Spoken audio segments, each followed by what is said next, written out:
So what I wanted to ask is, we met in very amusing circumstances, like awkward circumstances. awkward and amusing circumstances.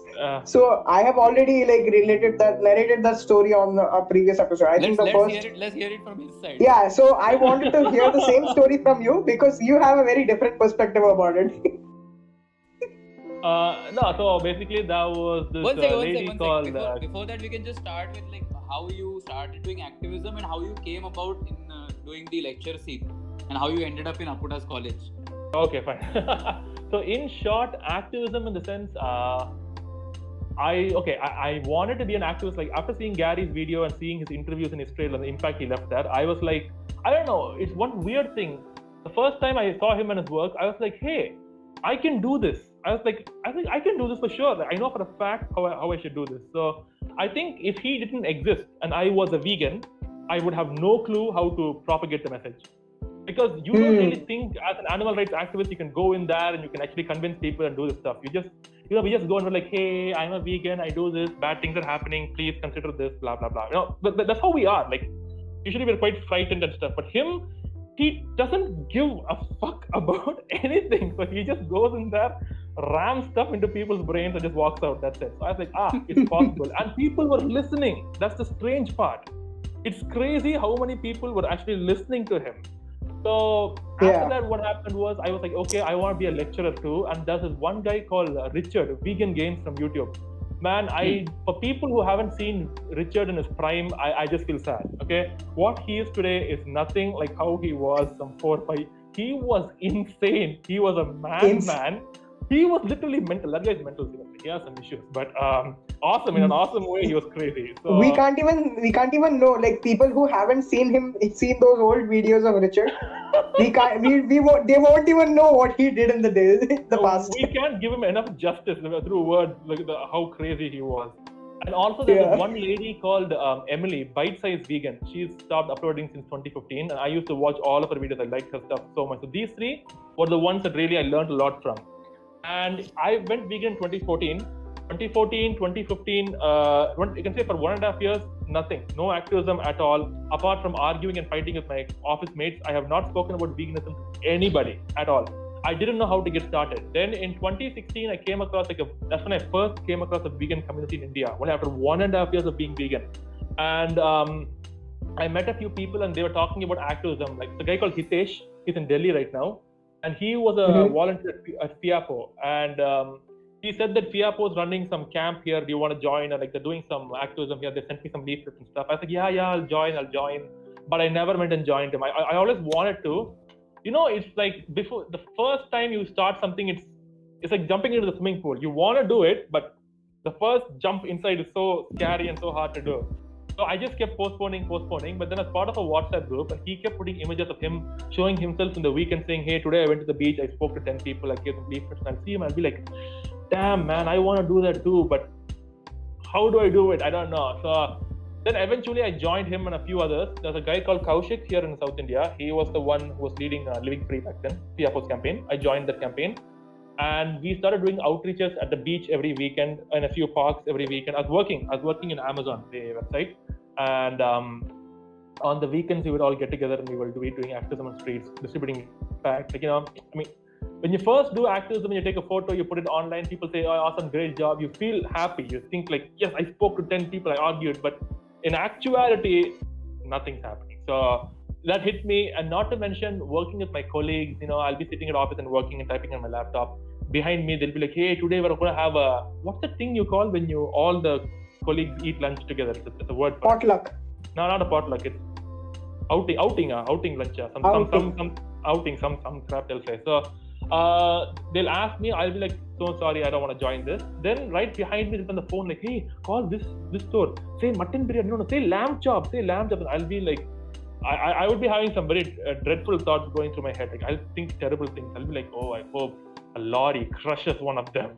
Then they'll know how it feels. Like, in the beginning when you're vegan, you're just like filled with hatred. I once called one of my colleagues in the office Hitler. She went and complained to my manager. Luckily, I was not kicked out of office. I outright called her Hitler. So what happened is, what was the question? See, this is what happens, I forget. how did I become a vegan? Sorry, all of this put together made me realize that I need to quit my job. I can't just be doing this on the side. I want to do this full time. And I noticed I've been working for around 3.5 years, and I had saved up. And since I was 20 years old, my first salary, I got a job when I was just 20. Lucky me. I became 21 the next month, but lucky me. My first salary at the age of 20 was 30,000 rupees back in the year 2030, which is really a good sum. So I was so happy with the money I got, and I saved a lot of the money I did get. So I had a couple of lakhs with me when I quit my job, and I was like, you know what? Actually, I think that Aravind back then, you need to be a bit hot-headed, you need to be a bit arrogant and rough in order to actually quit your job. You have to be a crazy person. Because everyone, including vegans, are saying, don't do it. Big mistake. You're quitting a job. When I was quitting, I was earning 45,000 rupees a month, and I was only 24 years old. Not 24. Yeah, 24 years old. 23, 24. They were like, dude, you are a mad person. Do not do this. You're having a great life. Just do what you're doing right now. Support a few organizations, donate money to charities and stuff. Do that way. Do not quit your job. I was like, you know what? Screw it. I'm quitting. And then I quit my job. And I remember before I left office, I have the video. If you want, I'll see if I have it. I can share it with you guys. I gave a speech to my colleagues in the pantry. I remember saying to them, like, I'm leaving because of you guys. I don't like any of you. I was like, you guys are driving me insane. This world is driving me insane. I was like, you guys wait and see. I swear on my name, I will not come back to this job. I will make this world go bigger. You will see what I'm capable of. And I was like, wah, wah, wah, wah. Like all this big yelling. Usually in a family, it's like, hey, I guys, definitely want to see it. How come I haven't seen that? I don't think we ever uploaded it. Like, I just felt a bit shy after that. I'm like, okay, again, to be honest, right now I regret every time I shouted or got angry at someone when I was talking to a non-vegan. If you want to take away right now, please don't do that. It's really not worth it at all. It's the worst thing we can do to get angry, or at least show our anger. So anyways, I shouted stuff. This you wouldn't believe, I CC'd my manager. I CC'd my manager's manager and their manager. And then I sent a mail to the entire building, okay, saying something like, you guys should go vegan, else you're heartless people, don't just care about dogs and cats, this thing, that thing. But sadly, that mail was not approved. And since I knew I was going to leave that day either way, I walked up to my manager's room, just opened and was like, hey, Mr. Rajesh, why hasn't the mail been approved? And he was like, yeah, could you please go to the HR and take it up with them? I was like, okay, fine. I walked to the HR and the HR was like, you're Aravind. Okay, sit down. It's okay. You're leaving today? I was like, yeah, I'm leaving. Like, okay, we saw your mail. It is it's quite angry and very strong. Do you think you can word it in such a way that it doesn't offend people? I was like, you know what? No thanks, goodbye, I'm leaving. I just left. So that's how I left my office, like a badass. Then I come home, I start roaming around Chennai to get lectures, and 1 month goes by, I have not given a single lecture. No school or college allowed me to get into their campus, and it was really getting hard. Anyways, I'm still doing weekend outreaches. That's when me and my girlfriend actually got together in 2016. So yeah, she's a Malaysian. She's from Malaysia. So she wasn't here in India. In fact, we didn't even meet back then still in real life. She was working with special needs children. She was a teacher for special needs children. And I had just quit my job and I was just confused. I was like, what's going on? Is this how life's going to be? So as a few more months, I quit in October, November, December, I would have given a maximum of around like 6 or 10 lectures max to max. I went to my old school. I begged the teacher, the principal. She remembered me. She was like, aren't you that guy who came and yelled at me in 11th standard? She just asked me on my face and I was like, oh shit, like karma. Man, it bites you in the ass when you least expect it to. When you're in school, you think, who cares about these teachers? I'll yell at them, I'll go to college, I'll get a job, I'll leave. Literally, no, I'll come back here begging to them, asking for a lecture like a couple of years later. So it's so strange, man. 7 years later, I'm back begging. So anyways, I did a few lectures. Then January came. That's when PETA did that huge anti-Jallikattu campaign in Tamil Nadu. And yeah. I don't want to go into detail about that because there's a huge political thing also behind it. But in short, there's a huge protest that happened in the beach of Chennai, Marina Beach. And there was I went to the protest. There were a minimum of 7 to 8 lakh people on ground. 7 to 8 lakh human beings on ground protesting for Jallikattu. And I looked at them and my heart like just sank. And at that moment, if I had even said anything about veganism or animal rights there, they would have lynched me. They would have literally killed me. In fact, I don't know how. I know how. we were having a WhatsApp group where we add people when we do outreach. You know, we add their numbers, add them. We ask them like, "Do you want to go vegan? Join this group. We'll give you recipes and stuff." Blah blah blah.